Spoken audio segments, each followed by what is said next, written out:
guys, here you can see we've already taken out the passenger seat. This is going to be, we're going to just give you a quick overview of how to remove the seat. The back seats were already taken out because that was done during the subwoofer installation. So if you want to see how to do that, it's basically 8 bolts. Seats come right out. You need a little help, they're pretty heavy. The front seat, what we're going to do is you remove that black plastic. Mike's going to jump in here in a second. And then you're going to pull that plastic, it slides out. And then you're going to take a 14mm bolt and you're going to remove the 4 bolts. Then you're going to lean the seat backwards. I'm going to change the camera angle, and then I'm going to show you guys how you disconnect the harnesses underneath the seat. Remember, be sure to kill the battery before you do anything. Really, I just like to kill the battery before I touch anything on the truck.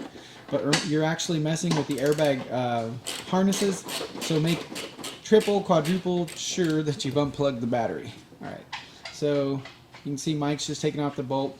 You're just going to remove the 4 bolts. We're going to rearrange the camera, go to the front.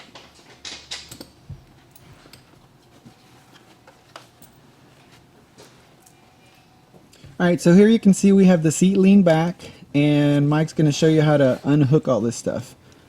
Just push down. Okay. See the little clip? Let me zoom in there real quick.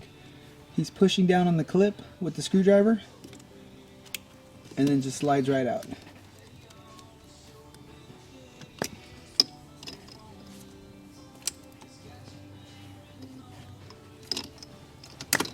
Show him that one again. I know the yellow one happens to be the airbag, and that's usually the toughest one. So let me get, which one do you push on? This white clip. The white clip. And then you're gonna pull, it's the housing that slides back. It's not the harness that comes off.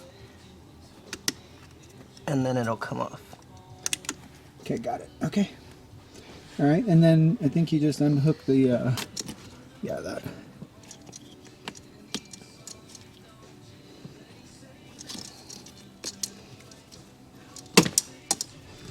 Yeah, let's get a quick zoom. That just pulls right out of here. So you're basically just removing these 3 plugs and the front seat's ready to come out.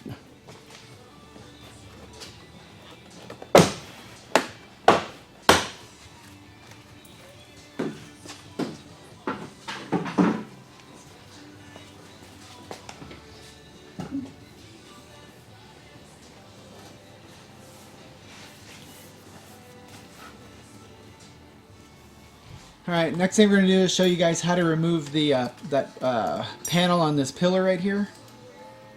First thing you're going to do is remove the cover for the seat belt. It should just pop right off. I think that's a 14mm, right? Yes. Okay. Little close-up view of what he's doing. Oh, your head's in the way there. He's taking a screwdriver just to kind of get it started. Get your finger under there and then just slowly work it out. Notice how he's kind of evenly applying pressure. You don't want to, you got to be careful. If you push too hard in one spot and you crease it, it'll discolor the plastic. So you have to just use a little finesse. See, he's doing the screwdriver thing on the other side. Take your fingers and then kind of spread the load out. Hang on one second, Mike. All right, so if you notice his hands, he's trying to spread the push in a little bit. That releases those clips. Now, like I said earlier, you got to be careful because if you just twist it, you're going to end up with a discolored piece of plastic. Just take a little bit of time, take it slow, and just.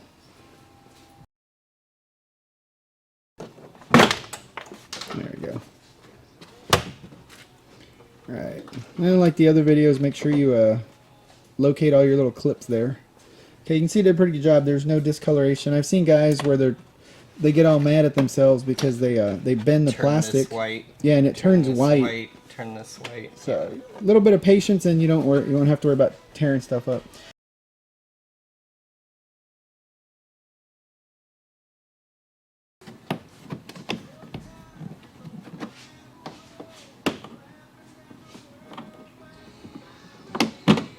Ooh, don't scratch your door panel.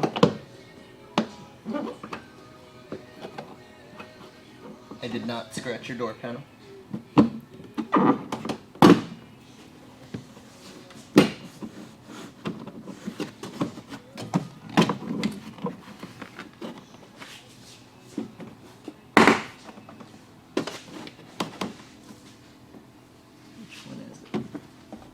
this one, it's real easy to bend any of this. There it is.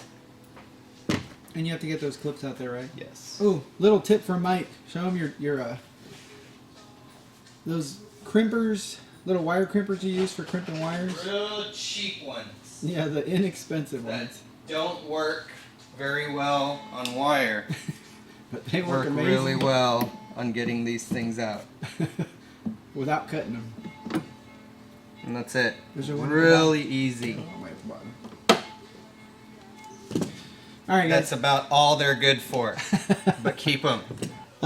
If you've already seen the video with Crystal removing the center console, you can watch that. But basically, Michael just show you sometimes you have to take a screwdriver to get that to lift up, and that just pops right out.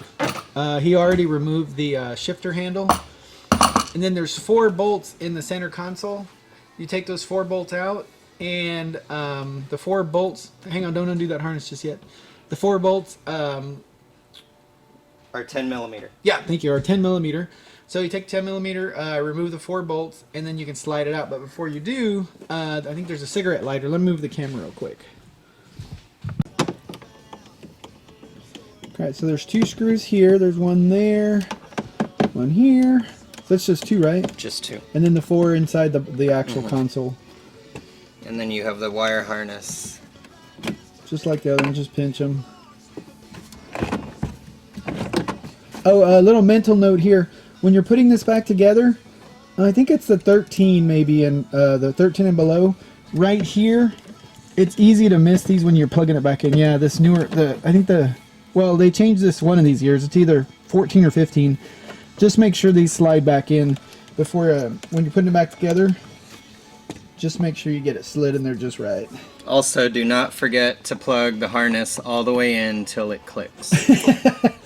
Yeah. Otherwise, you'll be taking it apart again. All right, cool. So I'll just go ahead and just slide it out and get it out of the way.